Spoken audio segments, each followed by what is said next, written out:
Tudo bem? Meu nome é Rodrigo Savalha e eu vou trabalhar com você direito previdenciário e de antemão eu te digo que todas as alterações que fazem parte desse conteúdo, e você sabe que não foram poucas, nós vamos trabalhar. Lei 13.135, a Lei Complementar 150, tudo de 2015. Esta lei complementar, para te lembrar, é a Lei Complementar das Empregadas Domésticas, que trouxe uma série de informações.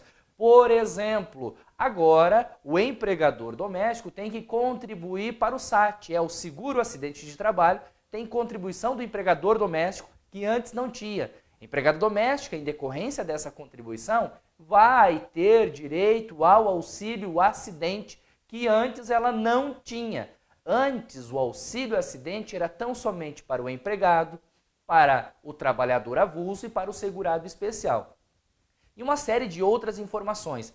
Alguns detalhes eu vou te informando e, se for necessário, outros vídeos vão ser postados para te manter informado. Por quê?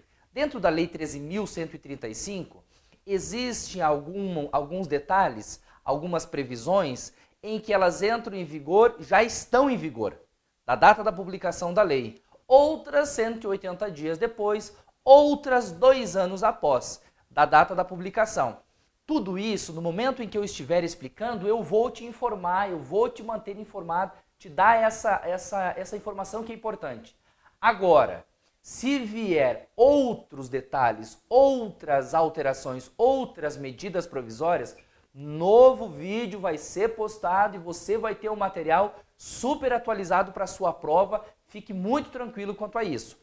Para poder entender direito previdenciário, nós temos que partir do início. A gente vai trabalhar o que é o INSS, o Instituto Nacional do Seguro Social, quando que foi a sua criação, qual que é a sua competência, é centralizado, descentralizado, aonde ele está situado.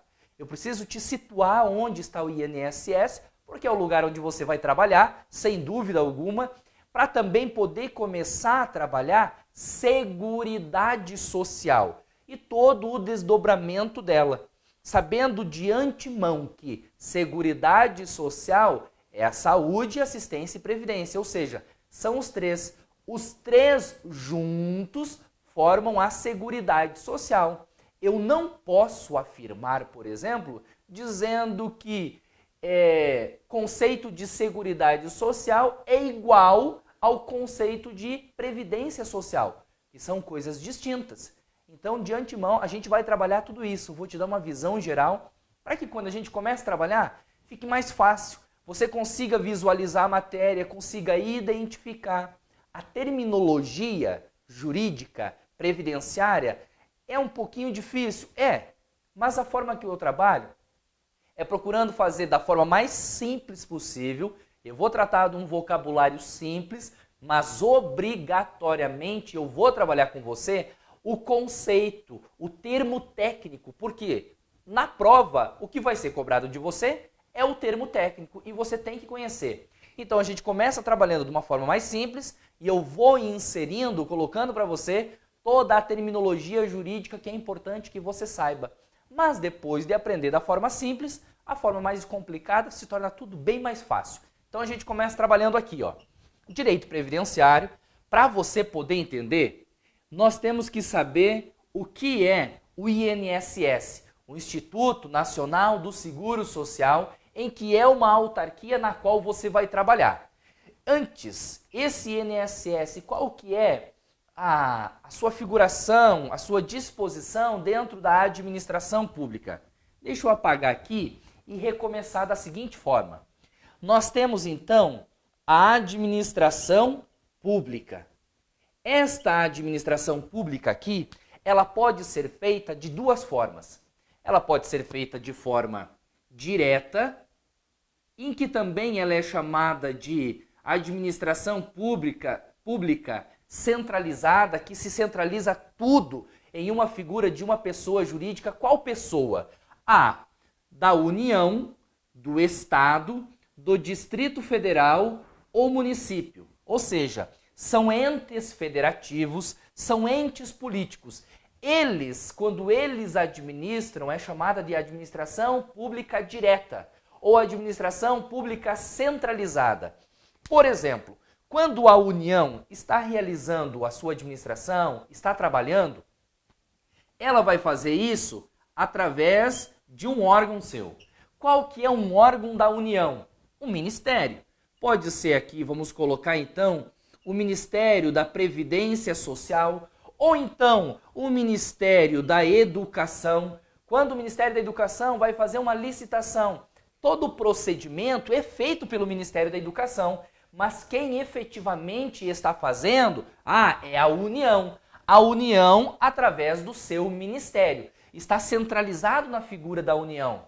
Outro exemplo, quando o município, o seu município no qual você reside, o município aqui de Cascavel, quando o município através de uma secretaria de planejamento, por exemplo, está realizando uma licitação ou está realizando uma obra através dos seus funcionários mesmo, através dos servidores públicos.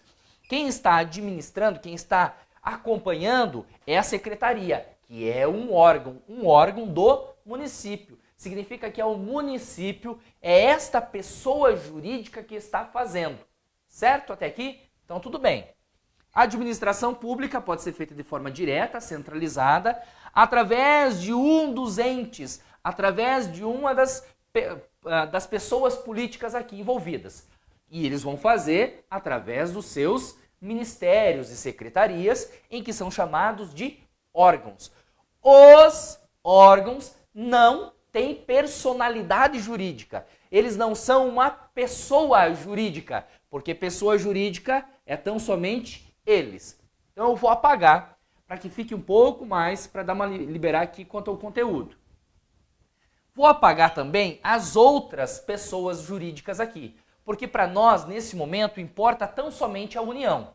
Então eu vou deixar só a União para que fique mais fácil de visualizar. A administração pública direta, centralizada, a União. Quando a União ela quer especializar uma determinada matéria, quando ela quer tornar essa matéria, o serviço prestado mais dinâmico, mais efetivo, ela então pode criar uma outra pessoa jurídica. Quando ela cria uma outra pessoa jurídica, que tem personalidade jurídica própria, significa então em que esta outra pessoa jurídica vai pertencer à administração indireta, ou também chamada de administração descentralizada.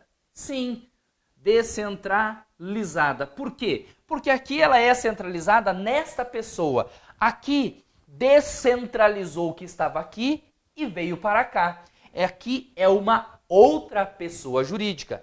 Esta outra pessoa jurídica, quando criada, ela pode ser uma autarquia, pode ser uma fundação pública, pode ser uma entidade, uma empresa pública, uma sociedade de economia mista. Sociedade de economia mista, o Banco do Brasil. Empresa pública, Caixa Econômica Federal. Ou pode ser uma fundação pública e pode ser uma autarquia em que preste um serviço público. Para nós agora, vamos ficar só com a autarquia. Apaguei os outros também. Nós temos aqui então a União através de uma secretaria, através de um ministério, Ministério da Previdência Social, criou uma outra pessoa jurídica para especializar uma determinada matéria. Qual matéria? A matéria de direito previdenciário, concessão de benefícios. Então foi criada uma autarquia. Esta autarquia é uma autarquia federal. Esta autarquia federal está vinculada ao Ministério da Previdência Social.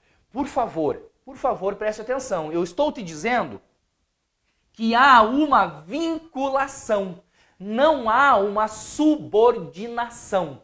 Vinculação ministerial. Por que não há subordinação? Porque subordinação é dentro de uma mesma pessoa jurídica. A União, através tem subordinação? O Ministério da Previdência Social, dentro da sua estrutura, os órgãos são subordinados. Aqui não existe subordinação em relação a uma pessoa jurídica sobre outra pessoa jurídica, mas há o chamado, termo correto, a vinculação. Isto aqui, o professor de Direito Administrativo mata a pau e te explica com mais riqueza de detalhe tudo isso. Nesse momento, o que mais importa para mim é fazer com que você entenda onde está o INSS, o Instituto Nacional, que é o local que você vai trabalhar. Então, nós temos a administração pública centralizada, descentralizada, em que a União, através do Ministério da Previdência Social, criou uma outra pessoa jurídica. Esta outra pessoa jurídica foi uma autarquia federal, vinculada ao Ministério da Previdência Social. Vinculação e não subordinação. Esta autarquia, então, criada aqui, é o INSS. O Instituto Nacional do Seguro Social. Até aqui estamos juntos? Então eu vou apagar aqui e vou recomeçar te localizando o que é o INSS. Vou apagar. E tudo isso que eu coloquei, que eu trabalhei, agora a gente vai descrever um a um de forma mais detalhada e que você consiga visualizar melhor. Então nós temos a administração pública e nós queremos então a administração pública em que ela é centralizada, descentralizada, em que temos o INSS. Este INSS, você já sabe em que ele é uma autarquia federal. Por que ele é uma autarquia federal? Porque foi criada pelo Ministério da Previdência Social. Ou melhor ainda, foi criada pela União. Através de quem? Através do Ministério da Previdência Social. Esta autarquia federal, que é o INSS, ela tem uma vinculação, tá? Vinculação com o Ministério da Previdência Social. Esta autarquia, INSS, ela foi criada em 1990. Outro detalhe que é muito importante. Falei para você que a autarquia, quando uma pessoa jurídica em que sai da administração pública centralizada há uma descentralização, ocorre uma especialização da matéria, correto? Para ser melhor feito, com mais agilidade, com mais presteza, aquela coisa toda. Quando isso é feito, significa então que esta autarquia federal, ela foi criada para especializar uma determinada matéria, para que o serviço fosse melhor prestado. Qual é o serviço? Qual que é a competência, então, do INSS? Hoje, a competência do INSS são duas. É competência em relação à concessão de benefícios e também a revisão dos benefícios. Ela concede e revisa benefício. Olha um outro detalhe. Aqui, em 1990, quando o INSS foi criado, ele tinha como competência concessão de benefício, revisão de benefício e também a arrecadação. Tudo se concentrava no INSS. Em 2007, isso modificou. A partir de 2007, toda a parte de arrecadação passou a quem? O nomezinho lá é a Receita Federal. Passou a Receita Federal. A Receita Federal faz a arrecadação. Tudo que é, em termos de tributos federais, a cargo da Receita Federal. Então, 1990, o INSS fazia concessão de benefícios, revisão de benefícios e arrecadação. Até 2007. A partir de 2007, concessão de benefícios, revisão de benefícios e arrecadação, Receita Federal. Por favor, faça essa distinção aí, prazos e datas que é cobrado em prova, sim. Então sabemos como que é o INSS, qual que é a sua função, qual que é a sua vinculação, quando que ele foi criado. Tudo isso aqui, detalhe por detalhe que eu estou falando, palavra por palavra, é pinçado de prova. É pinçado das bancas, sim, da forma com que foram cobrados e como pode ser cobrado também no nosso concurso. Então, isto aqui você tem que saber para continuar a matéria. Então, a gente continua. Trabalhamos, então, direito previdenciário, INSS, a sua localização, qual que é a sua dinâmica, vinculação, Ministério da Previdência Social, essa coisa toda. Agora eu quero trabalhar com você Seguridade Social, para que não haja confusão de previdência, de assistência, de saúde, seguridade. Você tem que saber para poder caminhar bem na nossa matéria. Então a gente vai lá, trabalhando o conceito de seguridade, a sua localização. Dentro da Constituição Federal, do artigo 194 até o artigo 204, trata tudo sobre seguridade. Então, no artigo 194, vem trabalhar o conceito de seguridade. Artigo 195, trabalha a questão do financiamento. A Seguridade Social será financiada por toda a sociedade de forma direta e indireta através dos orçamentos da União, Estado, Distrito Federal e município e através de contribuições sociais, uma série de contribuições. Mas o artigo 195 vai falar sobre financiamento. E dentro dos seus parágrafos ele traz outras informações que são de suma importância que nós vamos trabalhar. Mas 194, 195, artigo 196 até o artigo 200 trabalha a saúde. O Sistema Único de Saúde, como que ele é centralizado, descentralizado, se pode, da onde vem o orçamento, da onde vem o seu financiamento. Artigo 201 e o artigo 202 trabalha previdência social. Esses artigos depois dão origem a duas leis, a Lei 8.213 e a Lei 8.212, em que uma fala de contribuições e a outra fala de custeio para a Seguridade Social, para a Previdência Social. Aqui, artigo 203 e artigo 204 vai tratar de assistência social. Esta é a divisão dentro da Constituição Federal. Perfeito? Olha um outro detalhe que quero ver com você.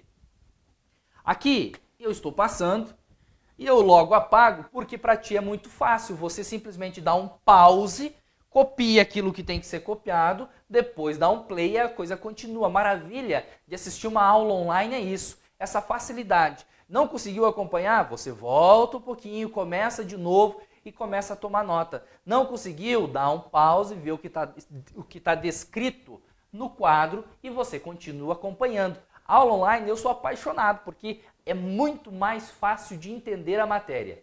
E se você não consegue entender, se tem alguma coisa que tem dúvida, você manda um e-mail pra gente, entra lá na minha página do Face, converse, pergunte, eu vou te responder. A gente está à disposição para fazer com que você aprenda essa matéria e tenha o melhor resultado possível. Agora volta aqui. Seguridade Social, ainda aqui dentro.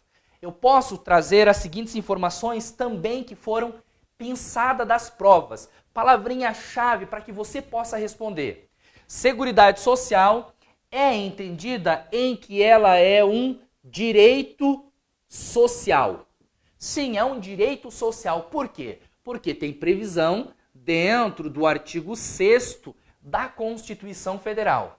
Pode-se afirmar também, se na prova aparecer lá, Seguridade Social é um direito social, Seguridade Social é um direito de segunda geração. Por que é um direito de segunda geração?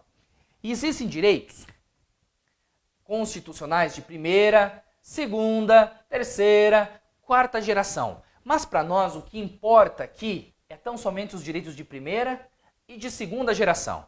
Direito de primeira geração, 1789.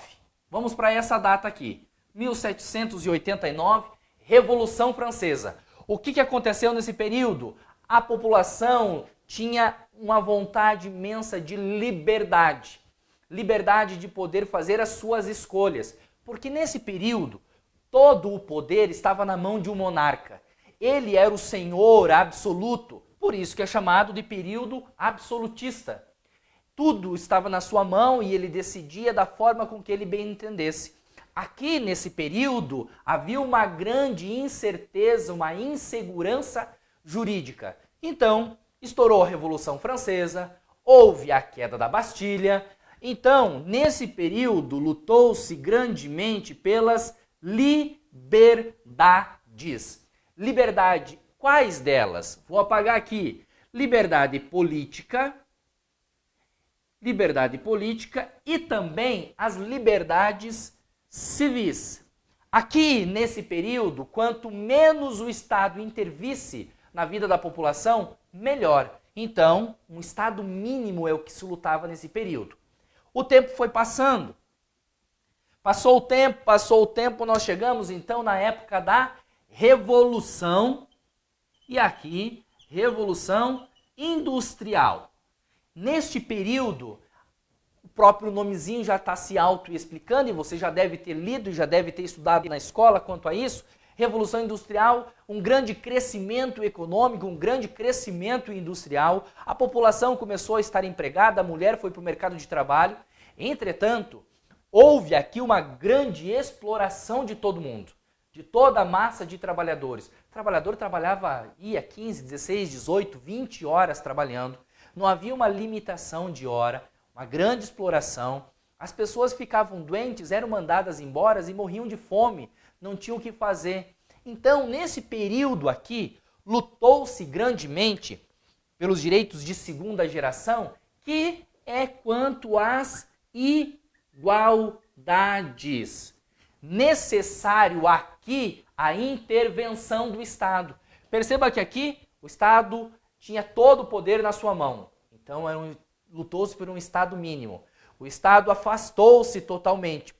Então, houve essa exploração e lutou-se daqui agora pelos direitos de igualdade, direitos econômicos, sociais e culturais. Nesse período, há necessidade de intervenção do Estado para que as igualdades possam ser alcançadas. Aqui nós estamos falando de direito do trabalho, limitação da carga horária, estamos falando de direito de seguridade social, que é a proteção pelo Estado, direito de moradia, direitos de segunda geração estão aqui dentro.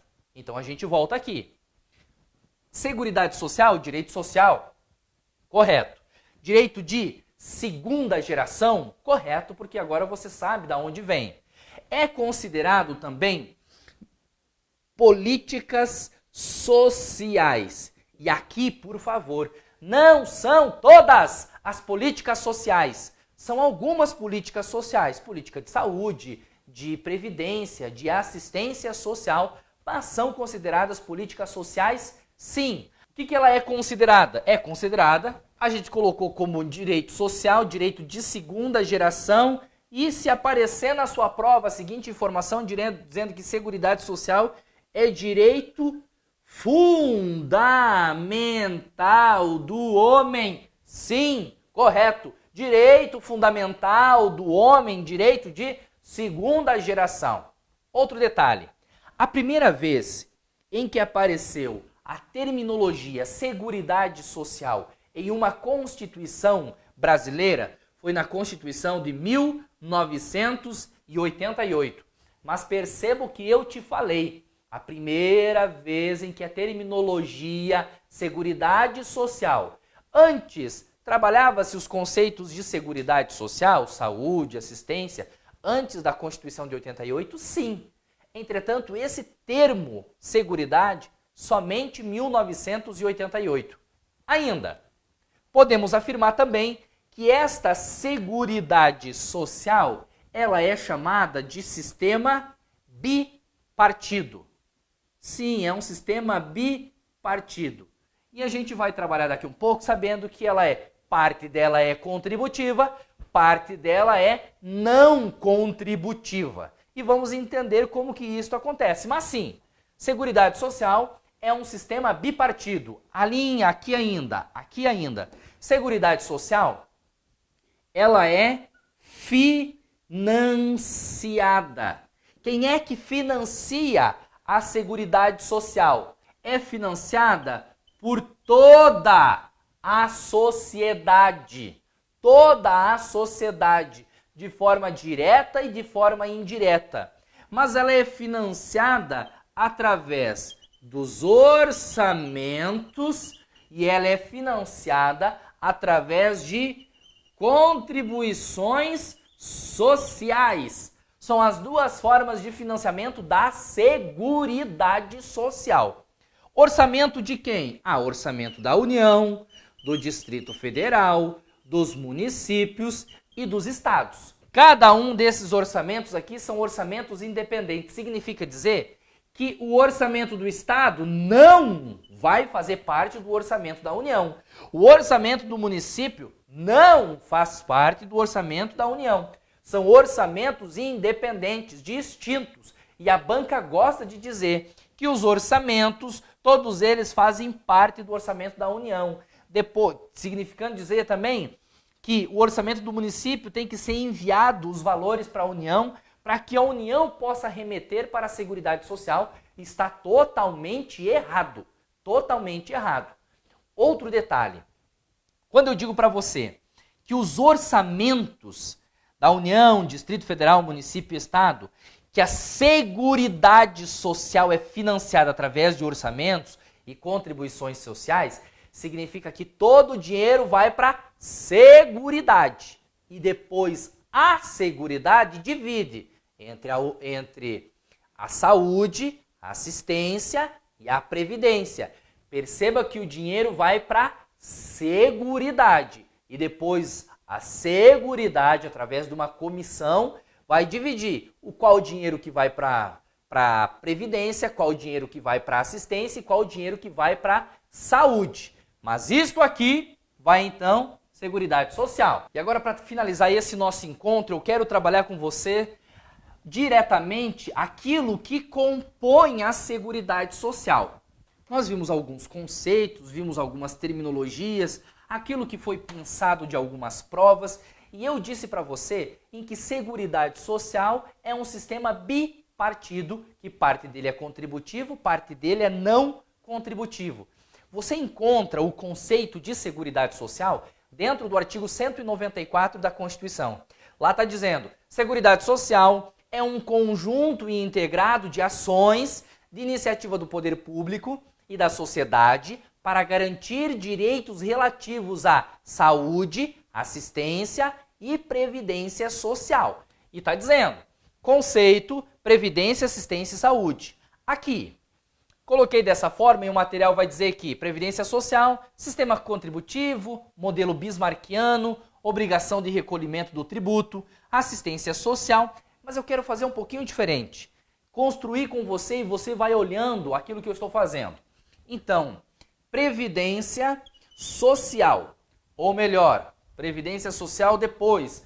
Aqui primeiro eu coloco Seguridade Social. Esta Seguridade Social, falei para você que é um sistema bipartido.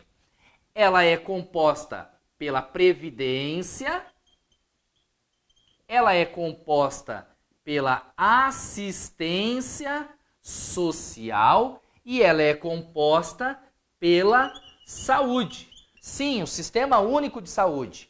Aqui dentro, Seguridade Social.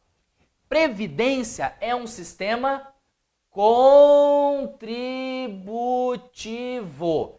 Significa dizer que para ter direito aos benefícios previdenciários, obrigatoriamente a pessoa tem que recolher. Se ela não recolhe, ela não tem direito aos benefícios previdenciários.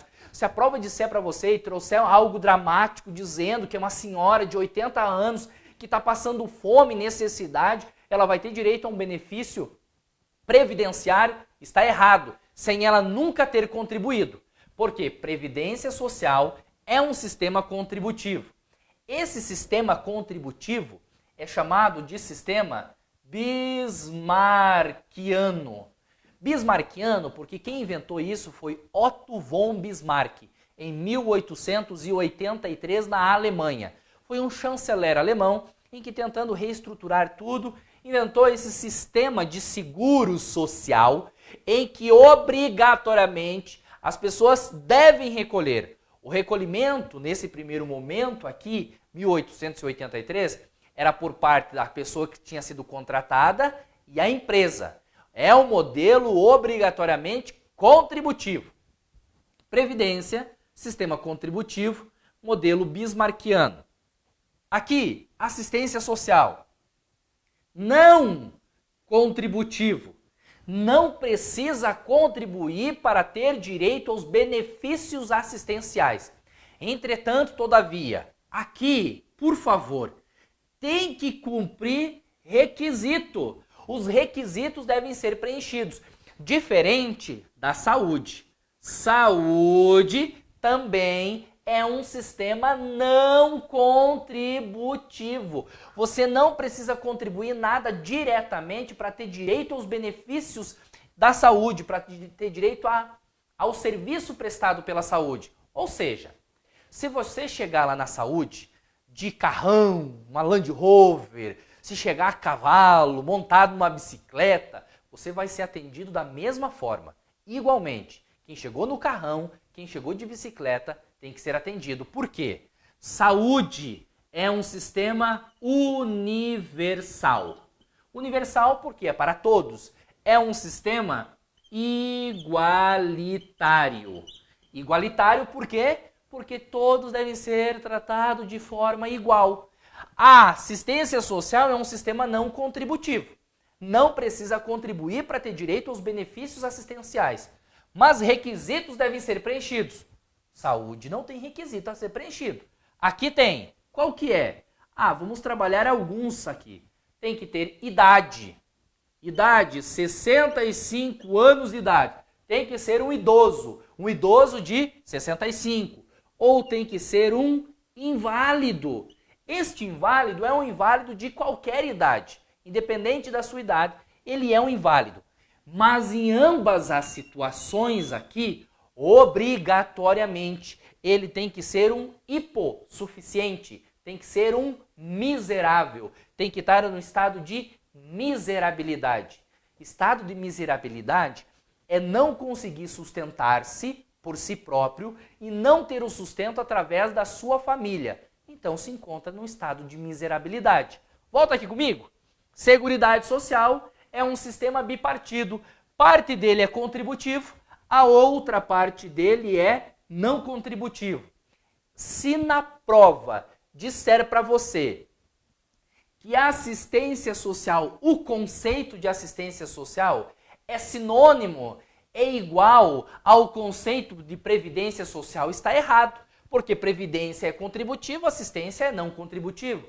Se na prova aparecer para você dizendo que o conceito de saúde é o mesmo que o conceito da Seguridade Social, está errado, porque o conceito de saúde, que ela é um sistema universal, igualitário, não contributivo. Já o sistema de Seguridade Social, o conceito vai dizer que é um conjunto integrado de ações, em que esse conjunto integrado, parte vai ser contributivo, parte vai ser não contributivo. Então cuide desses detalhes. Sempre que fala em seguridade, está dizendo para você, está se referindo a previdência, assistência e saúde. Sempre que falar em previdência, está falando tão somente da previdência. Quando falar da assistência, está falando tão somente da assistência social. E um outro detalhe para fechar agora tudo aqui.